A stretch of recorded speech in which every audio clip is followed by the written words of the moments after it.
Good evening and welcome. I am your host of this evening's Airway Health Solutions Conversation, Lauren Gueits, and we're here with Dr. Stacy Ochoa. Welcome, Dr. Ochoa. I'm so thrilled to have you. Thank you, Lauren. Thanks. I really appreciate being here tonight. And your background's so much better than mine. Well, I have to say, I had to do this background because I am in sunny Florida and I am beaming with vitamin D. I had my full dose today. So I had to feel, a little bit more festive and share that with you. So I thought it was more than appropriate. But we were just talking earlier before we went live, how exciting it is to really bring the subject to light about vitamin D, because it's so easy to implement, right? It's not like someone has to go like through 12 months of expansion, and it's just something so easily, readily available and easy to implement into your daily routine. So we're so excited to learn more about this. Maybe you could tell us just a little bit about your background and also, how did you get started in Airway, obviously, but also about vitamin D, because that's the main topic today. So how did that all come about? Well, I mean, I could talk on that whole topic for an hour in itself. So I'll try to compact my journey. So I started in adult sleep and airway about 18 years ago when my dad was CPAP intolerant. And it really pushed me to find an alternative for my dad. So I went on this journey and I became a diplomate with the American Board of Dental Sleep Medicine. I've been very active with local sleep physicians, ear, nose, throat doctors. I have worked really hard to have a good reputation in my community with collaboration with the medical profession and making sure that we communicate well with each other. I started having my own children, and all of our children in our home, we have 5 kids, all of them had some form of upper airway resistance syndrome, sleep disordered breathing, apnea, you name it. They all had all kinds of different problems.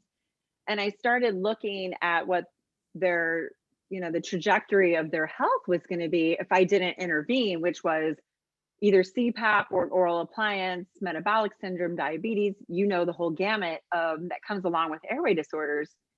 But in 2018, my dad actually, it was Valentine's night, and my dad passed away in his sleep without his device in, from complications from OSA. He had a heart attack, did not have his device in, and that was just devastating. And that just ignited in me more of that passion to not only help my own children, but if we can intervene early and figure out the different facets of sleep and airway, Lauren, because anatomy is so important.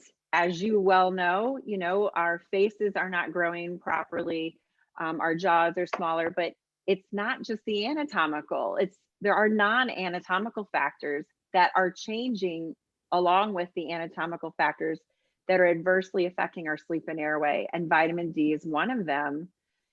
So I go into my journey a little bit more. I've been recently asked to be on the American Academy of Sleep Medicine's dental task force to work with medical doctors and dentists. Like, how can we help more people? Because we're all in our own little islands, but if we can combine forces, we're going to help so many more people. And my team knows, I preach this every day. I preach, let's get your blood screened. Let's look at your vitamin D levels.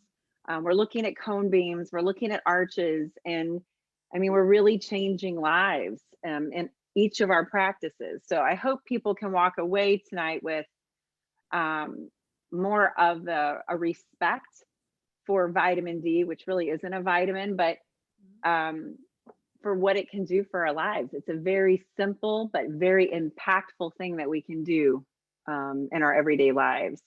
Well, the suspense is killing us, right? Okay. Drum roll. Right. But before we get started, I do just want to have a quick, I know this is somewhat boring, but a quick medical disclaimer, because we do have a lot of patients listening and I just don't want to mislead anyone. So just bear with me as I read this. The content presented is not intended to be a substitute for professional medical advice, diagnosis, or treatment. Always seek the advice of your physician or other qualified healthcare providers with any questions you may have regarding a medical condition. Thank you. Thank you. Okay, Well so now said. let's get to the good stuff. So please go ahead and share your screen and let's all dive in. All right. So I will start with, I'm going to start with my why with vitamin D. I kind of told you guys a little bit about my journey with my dad, what was happening with my children.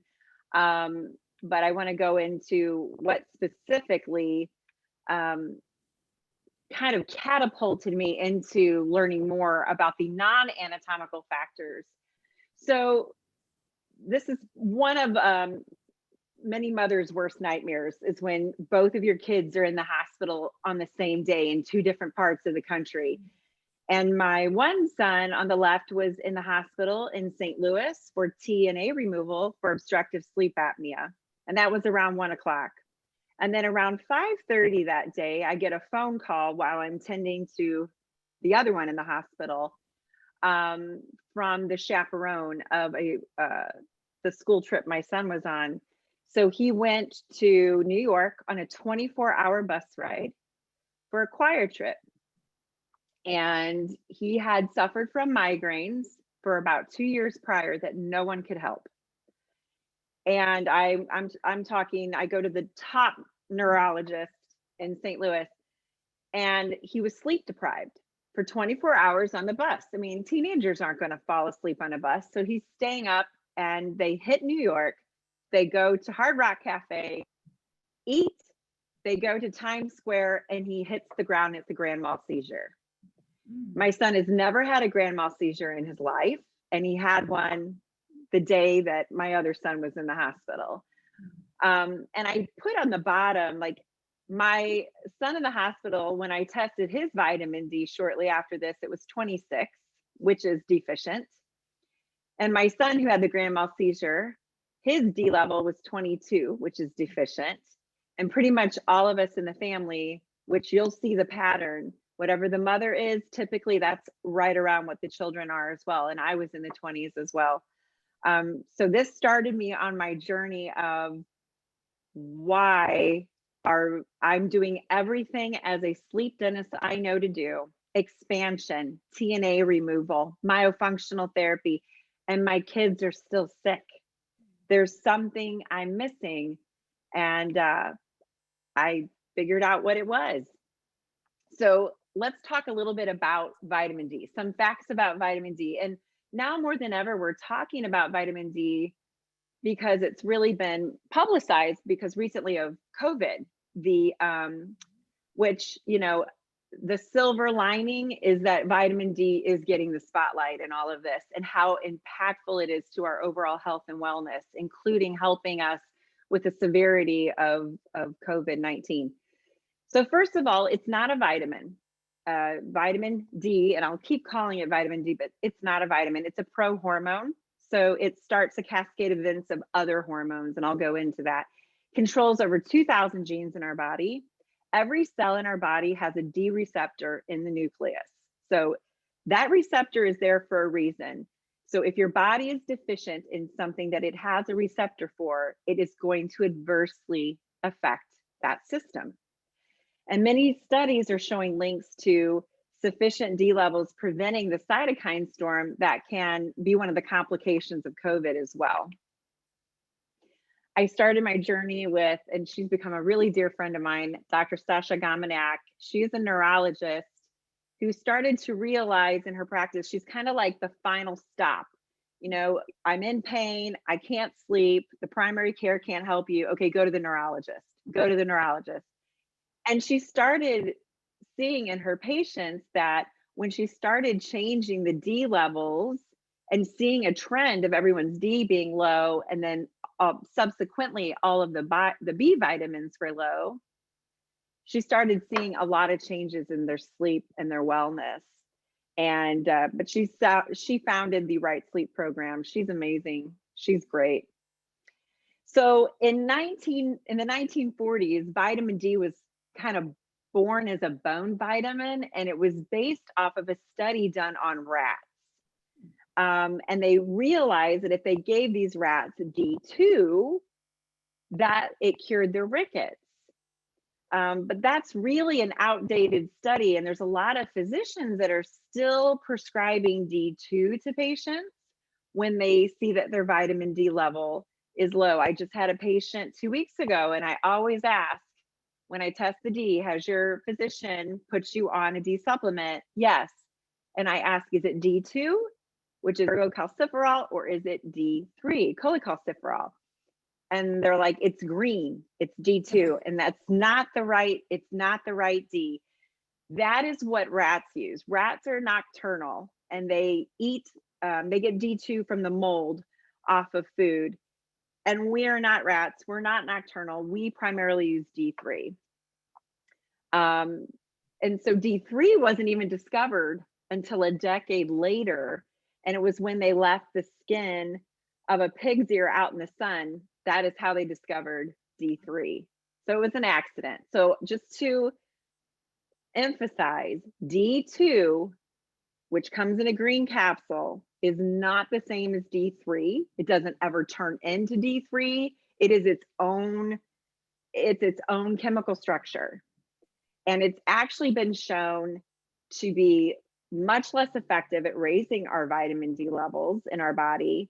And it actually is a partial agonist on some of the vitamin D receptors in our body. So it'll actually kind of turn on some D receptors, but it actually can turn off other D receptors. So again, no to the D2. It's all about D3. D3, something easy to remember, it's yellow, like the sun. And that's what you need to be supplementing with. And you can get that at over the counter at a store, GNC, Walgreens. But you have to know your starting level. Everybody asks me, well, then how much D should I take? Well, it's a prohormone. I wouldn't give you estrogen without knowing your initial level. I wouldn't give you testosterone without knowing your initial level. And I don't want to give you a prohormone without knowing your initial level, because it can be very toxic to you if you take too much. It's just as dangerous to take too much of a prohormone as it is to not have enough of it. So I cannot emphasize enough the importance of getting the 25 hydroxy D test first, because you don't know what your level is. So you don't know what and how much to take. So really, D3 is a sun prohormone. It is not a bone vitamin. And this is how we make it. And it's really quite miraculous. So there's a very specific wavelength of light called UVB. And when that light, that specific wavelength hits our skin, it converts 7D hydrocholesterol, which is laying around flat in our skin. It's a type of cholesterol that lays flat in our skin. The second that UVB frequency vibrates, it's a physical reaction. It's not a chemical reaction. It actually physically busts open the bonds, and it converts it to this pre-D3. Then the warmth from the sun takes the pre-D3 and turns it into D3. And that is what you get at, at the store, the little yellow pill, D3. Because if you're not getting enough sun, or if you're out in the sun and you're blocking the sun with sunblock, you're not going to have this reaction.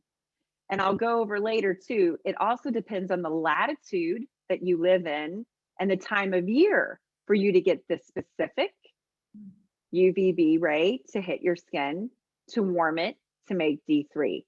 So there are a lot of places during certain times of the year that you just can't make D3. So you just have to understand you need to supplement during certain months based on your latitude and how often you're outside. So the D3 goes basically into our blood, and that's what's tested when you do a 25 hydroxy test. Is we're looking at, after the liver gets a hold of it, it converts it to the 25 hydroxy from the blood. That is the level that when we say, hey, have your D tested, and it should be between 60 to 80 nanograms. It's because it's already hit the liver and it's in that 25 hydroxy form. After it leaves the liver, then it goes to the kidneys, and then it becomes activated again to its active form, which is the 125 hydroxy. any organ that has the enzyme that converts the 25-hydroxy D3 to the 1,25-hydroxy D3, it means it needs it. So if an organ has the enzyme to convert it and activate it, it means that that organ needs it. So years ago, we used to think that vitamin D, prohormone D, was really just for the intestinal health, kidneys, parathyroid, bone. Everybody said vitamin D is good for healthy bones. It is. But then they found out that there's over 36 different cell types in the body. Every nucleus in the body has a vitamin D receptor on it. And so now we know that in addition to bone health, it helps more than other organ systems in the body to function. So what are some healthy levels of D? You'll see different research out there. Some studies say anything over 40 is good. Some will say anything over 50 is good. I land kind of where the Vitamin D Council lands, and some endocrinologists that I have spoke with say that the lowest cancer occurrences and the best wellness occurs between 60 and 80 nanograms. So that's where I like my patients. That's where I keep my family, is between 60 to 80 nanograms. And if you're in another country, sometimes they use the nanomoles. So you just take 60 times 2.5 and that gives you nanomoles. I know in Europe they use nanomoles more than the nanograms. So the vitamin D receptor axis is throughout our entire body. And if you have low B and D levels, and I'll go into what vitamins, why the B vitamins are so connected to vitamin D, because it's just not about vitamin D, it's what vitamin D does for us and the cascade of events that happens that makes such a difference. So if you have low vitamin D, you will also have very poor gut microbiome, and your gut will not make all the B vitamins you need. And because of that, these are the things that you can have: poor sleep, insomnia, cataplexy, kineoplexy, apneas, all the other things, restless leg syndrome, bruxism, a decrease in acetylcholine, which comes from B5, inflammation, poor gut, IBS, diarrhea, constipation, acid reflux, poor vagal tone, kidney stones, osteoporosis, gallstones, issues with infertility, PCOS, a lack of sex hormones, because vitamin D, prohormone D, is actually the hormone that helps make sex hormones, diabetes, weight gain, because you have a higher appetite because your belly thinks you're in a state of hibernation, migraines, headaches, and worsening potential for seizures. So keep my son in mind. Preterm births, links to autism and spectral issues, nose obstruction in infants from birth, which can lead to mouth breathing, increased rates of skin cancer. Vitamin D actually protects your cells on your skin from skin cancer. So we're finding the rates of skin cancer actually increasing because we're not getting enough sun. So it's kind of the reverse of what we thought we were going to do. We're seeing younger and younger people developing skin cancers. And low D levels can also cause a decrease in the endocannabinoid levels in our gut. Our microbiome should be able to make our own endocannabinoids, and there's a big influx of research and focus on phytocannabinoids and how it's helping our body with inflammation and pain and sleep. And that's why you're seeing legislations changing things, research is changing on phytocannabinoids. We make our own endocannabinoids, but when your vitamin D is low, now you're also going to be deficient in your own endocannabinoids. So it's a cascade of things that happens. So again, D levels affect the production of the B vitamins, which are made by the bacteria in your gut. The bacteria in your gut is basically, it's called a microbiome, and it's its own organ. So it's like we're walking around with organ failure and we don't even realize it, because the gut microbiome really isn't being recognized as an organ, which it is. It's its own complex system. So let's talk about what these B vitamins are in our gut that vitamin D helps make.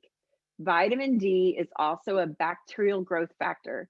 So it helps the bacteria in our gut grow that then make all of the B vitamins. And there are 8 B vitamins in our body. And I won't go through all these just to save time, but these are the 8. And you should never take these separately. They operate together very dependent and interdependently. And the only one you can really ever take alone is B12. So if you have a B12 deficiency, which I always have my patients tested and I want their levels above 500, that's where the research shows the most health is in a level 500 or higher, then you can take a B12 supplement. So this shows the 8 different B vitamins we have, and this is direct dependence on each other, and this is the interactions with each other. So you can see how this is a soup of interdependence, and you really want the same level of Bs so they can function together. You don't want to just take B6 or take B2 or just take biotin by itself. You really need to take everything together. But if you get your D levels high enough, then your gut will make your own Bs for you. So let's talk a little bit about one of the Bs in particular, because this pertains to sleep a lot. But B5 is also called pantothenic acid. And you can have a pantothenic acid deficiency if your D levels are low. People that have a lot of burning hands or burning tongue or burning feet, foot pain, that is a sign of pantothenic acid deficiency, but it's really, if you go backwards, it's a sign of a vitamin D deficiency. It helps make acetylcholine in our body. Acetylcholine is what drives parasympathetic tone, which is kind of that relax, rest and recover. The opposite is the sympathetic tone, and that is, high drive, stress, increased heart rate. And so when you don't have enough vitamin D, you are operating in this high sympathetic drive and you're never really resting and recovering. B5 also helps us with production of red and white blood cells. It's used to make cortisol. It's also used to make melatonin.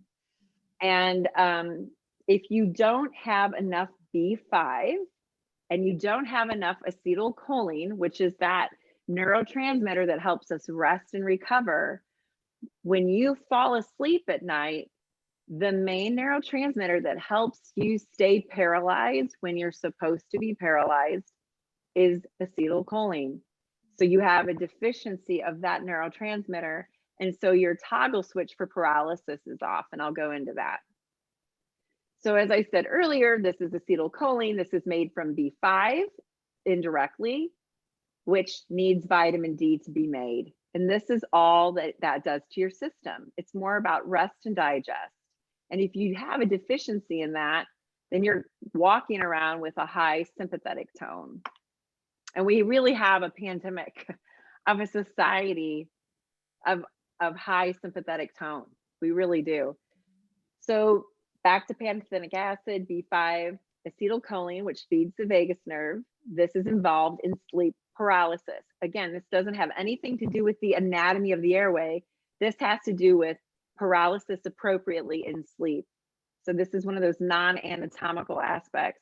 Cortisol is made from B5. This is what helps fight inflammation in our bodies.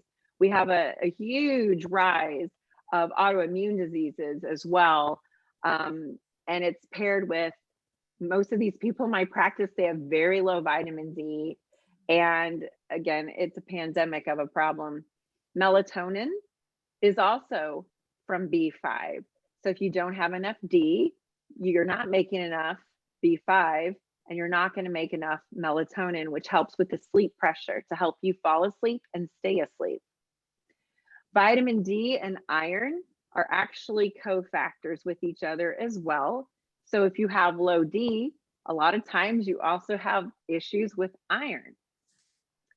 So iron is very essential for a lot of biological functions. One of the things that iron does for our body is it's a cofactor of tyrosine hydroxylase. Basically, it takes tyrosine and iron, converts it to dopamine. And when you don't have enough dopamine, you have issues with movements. So when people are falling asleep sometimes, and their legs are moving a lot and they have restless leg issues, I always ask that question to my patients as well. And I will have their ferritin levels checked, and I'll go into that. But D will affect the iron levels. Iron levels will affect dopamine levels and the transportation of the dopamine into the brain. And then this can cause periodic limb movements in sleep. So I said earlier, vitamin D is a bacterial growth factor for the gut microbiome, which affects the production of all of our B vitamins. It affects the absorption of magnesium, which I'll get into, and it affects the bacteria's ability to produce the endocannabinoids in our system that help with pain and inflammation. So it's a domino effect of a disaster if you don't have this essential prohormone. So when your D levels are low, you also do not absorb magnesium well from your gut. Magnesium is extremely important in our body. 60 to 70% of Americans are deficient with magnesium. And this is important for deep, slow wave sleep. So I can make your airway big. I can grow and help develop your face and give you plenty of room for your tongue. But if you're deficient in D, you're not going to make acetylcholine well. You're not going to make melatonin well.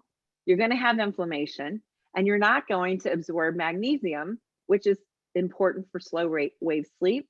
It helps with depression, anxiety, migraines, ADD, ADHD, restless leg issues. So again, we say vitamin D, it's not just the vitamin D, it's what the cascade of this amazing hormone does for our body. So a decrease in vitamin D also increases gut permeability. So you've heard of like leaky gut issues. So you're not absorbing things like you should, and it decreases the integrity of the microbiome. And our gut is our immune system. That is where your immune system lives, is in your gut. And you're not feeding it if you don't have healthy levels. Between 60 and 80 is where I land based on the research of the prohormone D. So let's talk about sleep specifically. And let me look at my time here. I gotta kind of rock and roll. Okay, good. Sleep is super important. That's why we're all here. And I think this is what I love. I love when patients come in, because more than ever, the public is very aware that sleep is a pillar of health. And if you live to be 90, you should have slept 30 of the 90 years.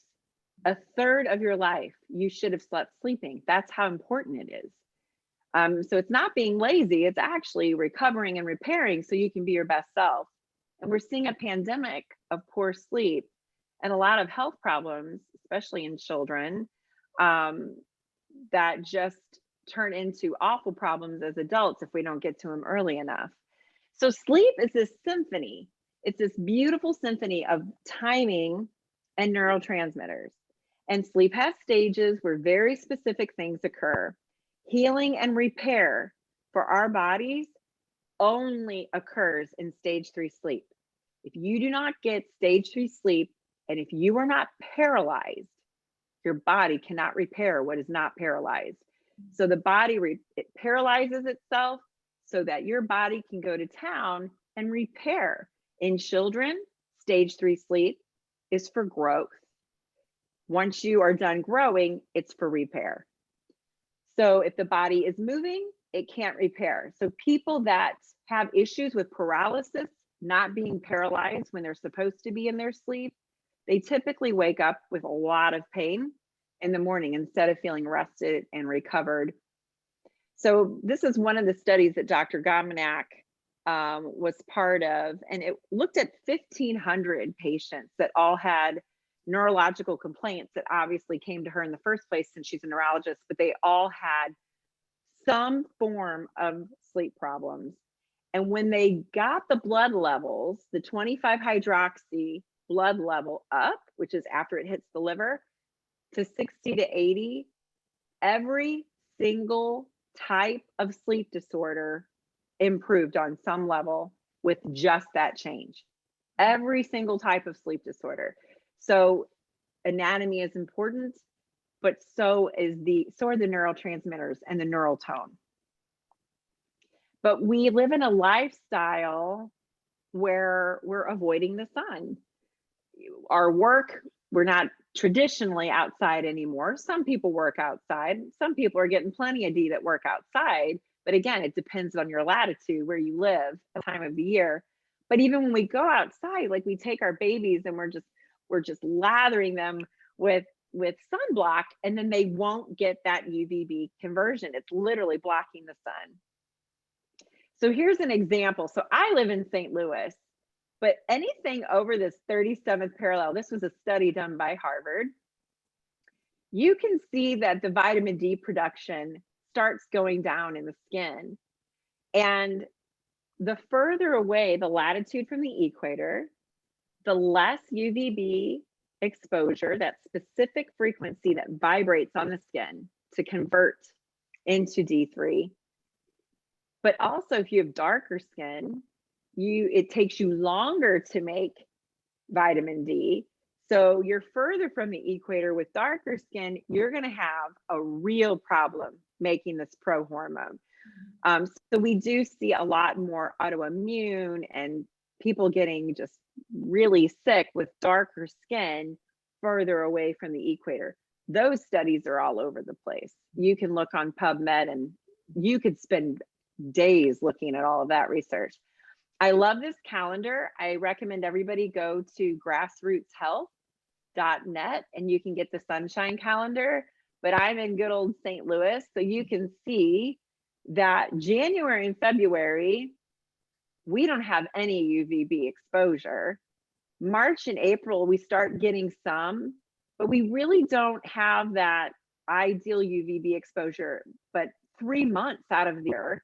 And then we go into September, October. Yeah, it's kind of there. And then back to November, December. You can stand outside completely naked 4 months of the year and never make vitamin D. So you have to supplement and really look at where you're located and the time of the year to see what your optimal D production could be. There's a really cool app called D Minder, and you plug in your levels, you plug in where you live, but it's a great little app and it helps people with maintaining and managing their vitamin D production. So I'm going to talk about why sleep is so important with timing and paralysis, and I'm going to try to run through this and not get too technical. So we have a paralysis switch in our brain. Are we paralyzed? Are we not paralyzed? The brain is like, I'm awake. I need to be not paralyzed. I'm sleeping, but certain times when I'm sleeping, certain parts of my body need to not paralyze because I have to breathe, but other parts of my body need to paralyze so I can heal and repair. And that is a symphony. Then you have a sleep clock. Should I be awake? Should I be asleep? So there's, should I be awake? Should I be asleep? Should I be paralyzed? Should I be moving? And the brain is constantly needing to figure that out for us. So the paralysis switch would be if you're paralyzed when you shouldn't be, or you're not paralyzed when you should be. So if you're paralyzed when you shouldn't be, then you have apnea. If you're not paralyzed when you should be paralyzed, you're walking in your sleep. You're talking in your sleep. You're chewing in your sleep. Your legs are moving. And these are people, a lot of people with fibromyalgia, this is their life. And most people that have fibromyalgia have some kind of sleep disorder. I'm not going to go into the neuroanatomy. Just please know this acetylcholine right here, ACH, is part of this entire cascade in our brainstem that makes this magic happen. And if you don't have enough acetylcholine, which is made from B5, which comes from the production of vitamin D in our body, You have a wobbly paralysis switch. And if you're not paralyzed when you should be, then you have issues like periodic limb movements. And if you're paralyzed when you shouldn't be, then you have apnea. And that's when your airway shuts down. It paralyzes and it shuts off. So what you should have, instead of this flip-flop switch, on, off, this is what most people are doing that don't have the neurotransmitters to maintain a patent airway and to keep their body asleep at night. They are flopping back and forth between paralyzed, not paralyzed, paralyzed, not paralyzed. Instead, it should be this perfect symphony of everything being balanced and the body maintaining paralysis when needed in certain areas and not paralyzed as needed in others. So right in this area, this is saturated with vitamin D receptors, heavily saturated. And this is the part of the brainstem that controls paralysis of the neck down when needed. Yet our eyes are still moving and our airways should still be moving from our diaphragm, but everything else should stay paralyzed. And you can just see how close all of these are. And if anything is off, you can see how apnea can happen. Movement disorders can happen because they're all so close together. And if the switches are off, you're going to have tragic sleep. So what happens with your sleep clock, which is your timing, and then you've got your switch, and I'm not going to go into this, but this is the part of the brain that is the sleep clock. Should my human be awake right now, or should my human be sleeping? And what happens if the sleep clock and the paralysis switch are not functioning properly because they don't have the appropriate neuroreceptors to keep them operating correctly? You can be awake, but dreaming. You can be awake, but paralyzed, which a lot of people have experienced sleep paralysis, and it's very scary because you're awake, but you can't move your body. So that part of the brain is like, wait a minute, what's going on with my human? What if you're awake and you fall to the ground paralyzed? That's cataplexy. So you're awake, but your body just went paralyzed. Or if you're awake and you fall to the ground moving, which is kinesiplexy, or you have these involuntary, my human's awake and now my human's just going to fall asleep. That's narcolepsy. So you can see every single sleep disorder that exists is either a timing of sleep issue or it's a paralysis issue. It's that simple. Either your paralysis switch isn't working or your timing of sleep switch isn't working. And when that overlaps, you have the 80 different sleep disorders that exist. So what if there's something common that can keep this symphony working better? And that would be vitamin D. So much research is coming out about this. Sleep health, immune health, endocannabinoids. So I'm going to try to wrap this up. Based on the research, I feel very strongly that the D level should be between 60 to 80. Most people, they say, oh, my doctor said it was fine. If it's 35 or higher, most medical doctors right now are kind of like, oh, it's fine. It's not, we don't worry till it's under 30, but really the optimal health, lowest cancer risks, lowest depression and anxiety and sleep problems, all of that, 60 to 80. B12 should be higher than 500. You want your iron saturation higher than 20%. You want your serum ferritin level greater than 75. When patients that have leg issues are tested, a lot of times, not all the time, but a lot of times their ferritin levels are low. And within a few days of taking the ferritin, their sleep dramatically improves. The other thing that vitamin D is obviously important, and as I discussed, the immune system. So a lot of studies are showing it's very specific, especially to respiratory infections. Vitamin D is very impactful, as well as cancer, cardiovascular disease, and a lot of autoimmune diseases. So our airway epithelium basically deals with vitamin D metabolites, and these are basically the soldiers against every single virus we come in contact with. They are the little soldiers. So the vitamin D keeps our little airway soldiers as healthy as possible.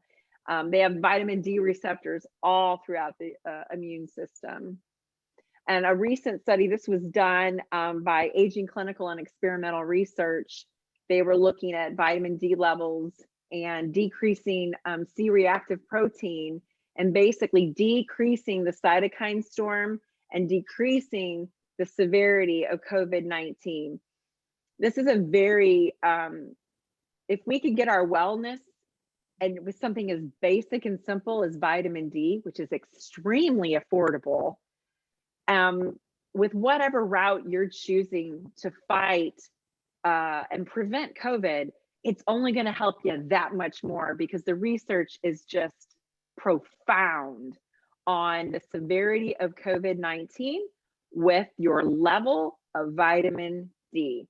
And this was a very small study done, but it shows that people that had that were basically sufficient vitamin D, and this shows it as greater than 30 nanograms, but I mean, if you were 60, I would only think it would be better, but this is people that were greater than 30, asymptomatic. The percent of people that had insufficiencies or deficiencies, you can see that fell to the mild to moderate. But when you look at the severe COVID reactions, you definitely see there was more deficiencies present with vitamin D, and it's gotten the notice of so many researchers around the world. The research is just blowing up. Vitamin D3 and K2 is also something they're studying. K2 helps drive calcium into the bone, so it kind of, it helps work together so we have less of the calcifications in our arteries and things like that. But they're also looking at the contribution of K2 with D3 and reducing the COVID-19 mortality rate. And this came out in October of 2020. So again, together, D3, vitamin K2, and magnesium should be supplemented to prevent long-term health risk, just for our overall wellness. So if you do it for nothing else but your overall wellness, and the side effect is, hey, you could really kick COVID's butt better, then why not do it, And Dr. So back to, I'm sorry, would you add then all the B vitamins to that list? so there is, if I were to put a patient on a D regimen, I would put a B50 with that for at least 3 months of, they need to have their level at 40 at least for 3 months with a B50, and then they can stop the B50 because they're trying to build their gut back up. But a B50 is 50 milligrams of all 8 Bs. And that's the regimen too. And again, there are a lot of sleep dentists that have taken the right sleep program. So if you're also looking for a healthcare practitioner, I know that the right sleep program has providers that have taken those courses and can guide you through that. I know there's a lot of functional medicine physicians right now. If you're looking for a type of physician that recognizes magnesium, K2, D3, and its importance in your body, functional medicine physicians are excellent. They're all over this. They've been all over this. So just some guidance for maybe who you could look up in your community for some help in this topic that could guide you to getting you to healthy levels. But back to my why, I have my son Judah. He got up into the 70s with his D levels. And then my son Ben, I got him up into the 70 with his D levels. And my son is now 17. He's leaving for college, and he wants nothing more than to prove me wrong at all possible costs.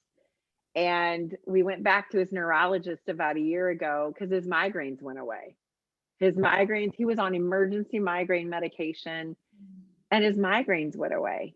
And knock on wood, he hasn't had a seizure ever since that one seizure 3 years ago. And I said to the neurologist, we have his vitamin D level tested and it was low. And I put him, and here's the thing, none of my children's primary care doctors or specialists had identified this low D. I did. And it's so important. You have to be an advocate for your own health. And I love my kids' primary care doctors. Look, they are overwhelmed. They are tired. They are doing the best they can. They are miracle workers. But they also, they can't be everything for everybody. So you have to be your own advocate and go to your primary care and have this discussion. Look at the research yourself. It's everywhere. But when I said this to him about the vitamin D, he goes, "Oh, well, I could go into the hospital and I could every one of the children in the wing in the hospital, and I guarantee their vitamin D is low." So he recognized that it's a pandemic, that everyone's D is low. He just didn't understand, like, well, what does that have to do with his migraine? I said, it's not that the D removed the migraine, it's that the vitamin D helped him sleep better and maintain restful sleep. Same with ferritin. It helps maintain restful sleep so your legs don't move and wake your brain up. The sleep is what was causing my son's migraines. The sleep is what caused my son to have a seizure. So getting your levels to a healthy D level, it's just, I cannot emphasize enough. It is the wellness hormone. It is so beneficial to us as a whole. So we have sleep health, we have airway health, and I firmly believe, based on all the research, and we're going to learn more as time goes on and probably blow our minds even more what it does for us. But this pro-hormone is a missing piece for sure in this puzzle. We were designed to be in the sun. Go outside for a little bit. This isn't popular with the dermatologists, but go outside without any sunblock, at least for half an hour to an hour, and just expose your skin. Let the UVB hit your skin and let it make that beautiful D in your body. If you don't go in the sun, you need to supplement that day, period. If you're in a latitude that in November you don't have UVB exposure, you're gonna have to supplement. Just think of it like part of your multivitamin regimen. It is what it is. So again, this is why we came up with ASAP. We're trying to help as many dentists, help as many kids and people in their practices. And if those of you that are doctors that you want to have maybe a sleep screening form, and you want to start doing this in your practice for your patients, or you want to start screening children for airway issues and take great courses like what Dr. Bin Moralia and Airway Health Solutions has to teach expansion.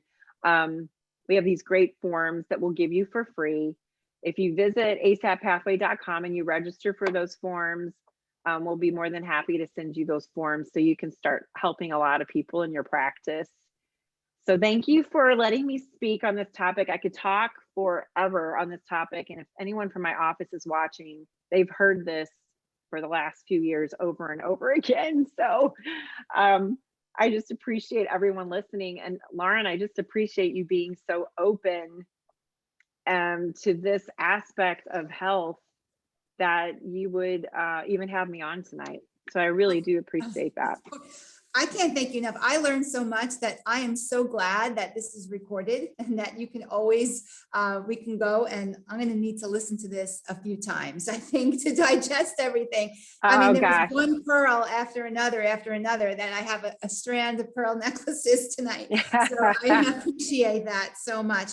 You answered a lot of the questions, which is great because I had like 120 of them. So a lot of that you covered, which is wonderful.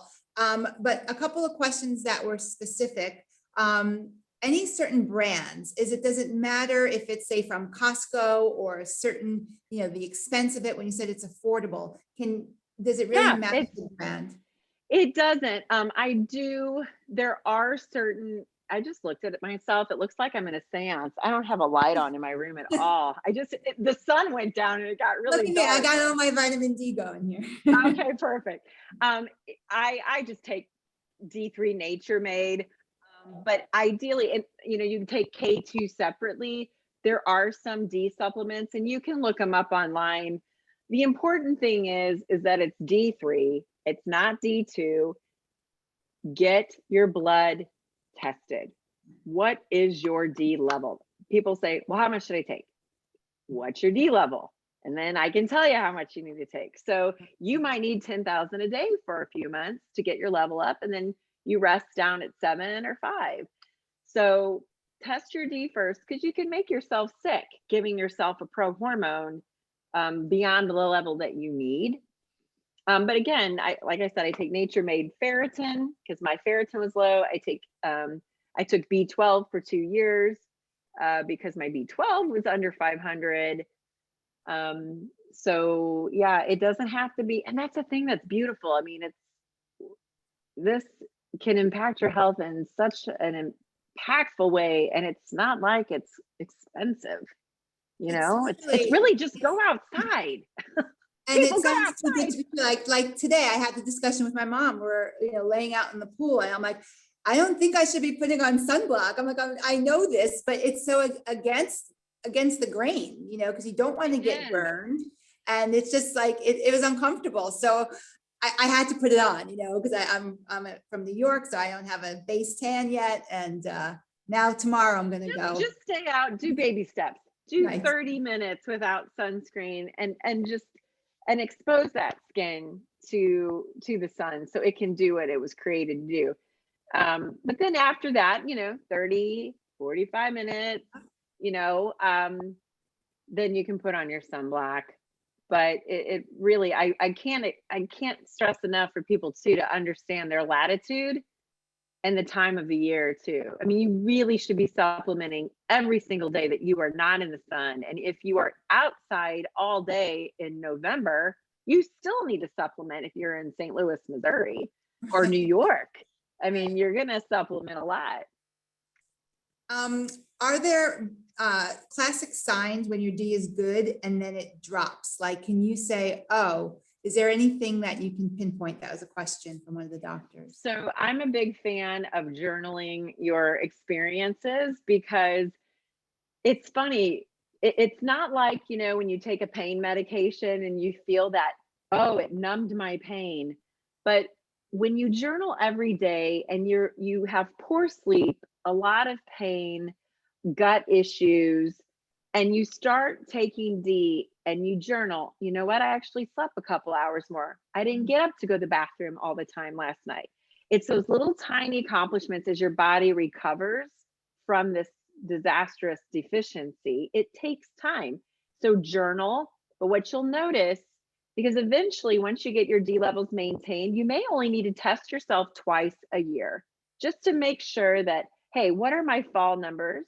And I know what I should take in the fall. And as we age, we have a harder time making vitamin D, even if we are in the sun the same amount of time. So as you age, you might say, I need to supplement more than I normally do. If you gain weight, D is fat soluble. So you might be taking the same amount, but you also have more fat on you. So it's not getting into the bloodstream, it's in your fat. So definitely stay in tune. Like, my son is 17 and he knows if his D drops below 64, 65, he'll walk in the door. 2 o'clock in the afternoon, Mom, I have a headache. And I say, have you been, because I want him to feel his own body. He's going away to college. And I say, have you been taking your D like you should? He's like, I've probably been 50% the last 3 weeks. He starts taking his D, he's good. So you do feel when you get too high with your D, it can be just as much of the same problems that you felt. Your sleep gets poor again. You know, if you start hitting 90, 95 and you're like, ooh, something's not right, I need to go test myself. Listen to your body, because it might be too high and you get just as sick. There's a sweet spot for D, and it's this perfect homeostasis. Too low, too high is not good. Is there a best time to take vitamin D? Like, I recommend to, like, for my kids to put it by their toothbrush, and hopefully now that they're out of the house, they're brushing their teeth. So hopefully they're brushing their teeth. I know. just assume that, but you know. No, for me, I do have, I have my kids take it in the morning only because everyone's right there. If you supplement with magnesium, so that's another, I mean, if your D's low, most likely your magnesium is trash.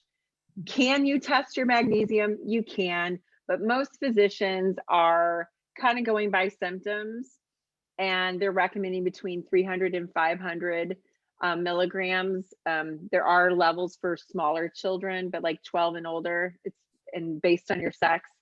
But that is before bedtime. Magnesium should be taken at night. It is like an amazing relaxant for muscles and really helps also with restless leg and deep stage 3 sleep. So you can take the other stuff in the morning. If you want to try, some people like to take their D3 at night and just go to bed. But if you find that for some reason it does something that you don't like, the iron or whatever, just switch that to the morning, but take magnesium at night. And what about the UV lights, like in a tanning bed or those, Yeah. those lights? Are those Yeah, you can. If they have UVB frequencies, then yes, you can make vitamin D from that. Absolutely. Well, And that's why people with seasonal depression, they'll give them those lights. Wonderful. It helps get their vitamin D level up. Can you tell us the name of that app in case someone missed that? The vitamin D Yes, app? it's called D Minder, Minder, and it's on both Droid as well as Apple.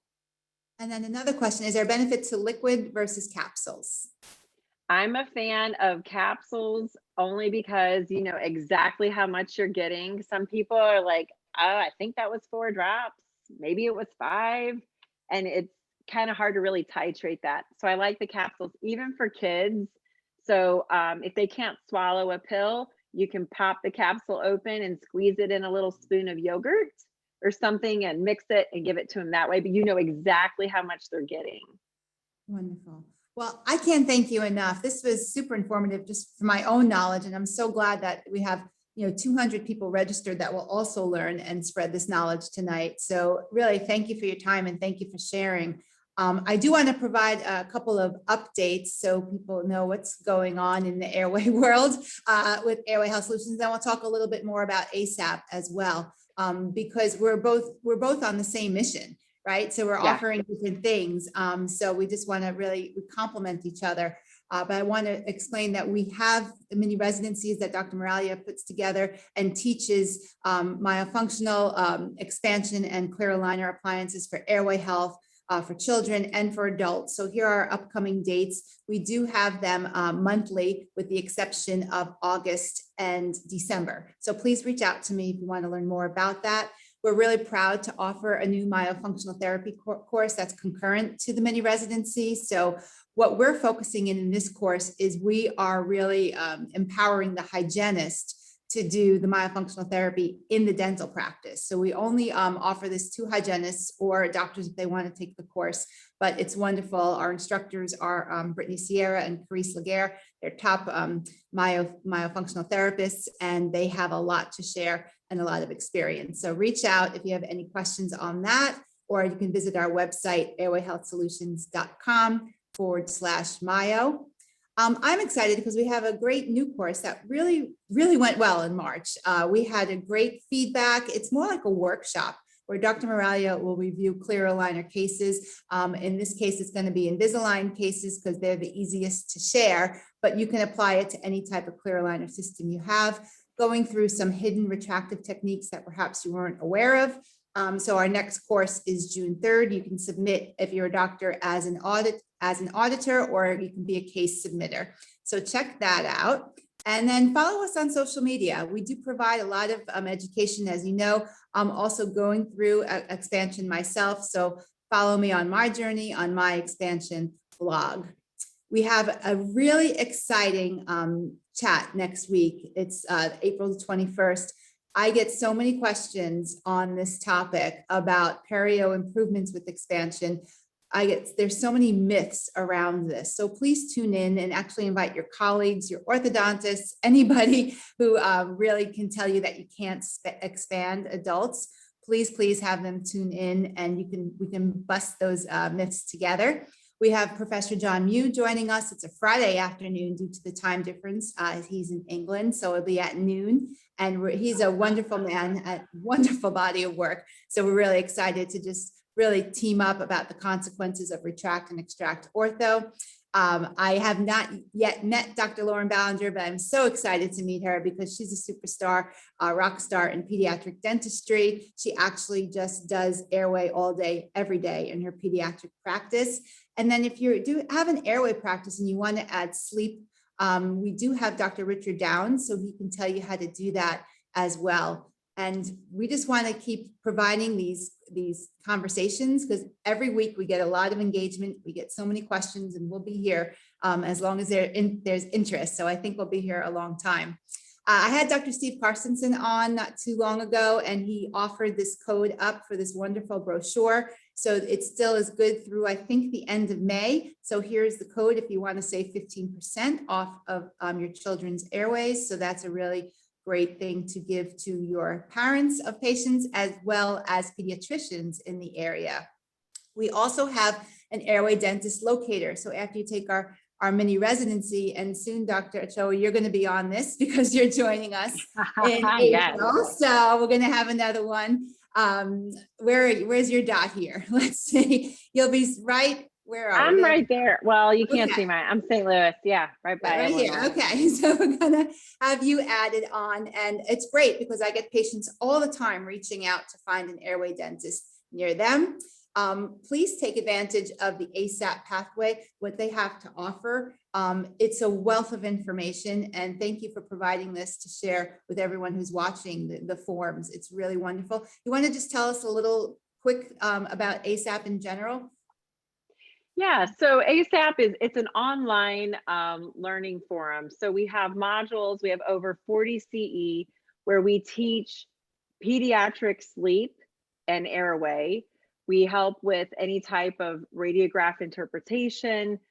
We have a forum where it doesn't matter what kind of expansion courses you've taken, we are there to support all dentists in their journeys, coming together with diagnosis, walking you through that, helping you collaborate with the medical doctors. We have forms to help you write letters back and forth, corresponding, but understanding sleep medicine. We actually teach sleep medicine and pediatric sleep medicine, which is different than adult sleep medicine. And it's all online. And we have a fun forum that we all get on and share cases and help dentists around the world. We've dentists in Germany, Australia, Canada. We've got another one coming up. We've got in the Philippines. So we're all over, and it's exciting because what you're doing, like that provider list, that's amazing. Patients need to know how to find these doctors that can help change their lives. So I'm super proud of what you guys are doing. I've known Ben Moralia for quite a few years, and what you guys are doing is amazing, and it's very synergistic. And we have lots of people in ASAP that have taken his course. So again, we celebrate anyone that's wanting to help a child grow and breathe and sleep better. Absolutely. Well, thank you for your contributions tonight. You did just that, just tonight, just with just the easiest thing of it, including the magic pill, I'm going to call it. It's magic. So thank you so much. Thank you everyone for listening. We always appreciate your nice comments, and we'll continue to do this. And stay tuned next week, Dr. Moralia. We're going to bust some perio myths. So until then, thanks again, Dr. Ochoa. Have a great night, everyone. Thanks, Lauren. You too. Here. Bye-bye. Bye.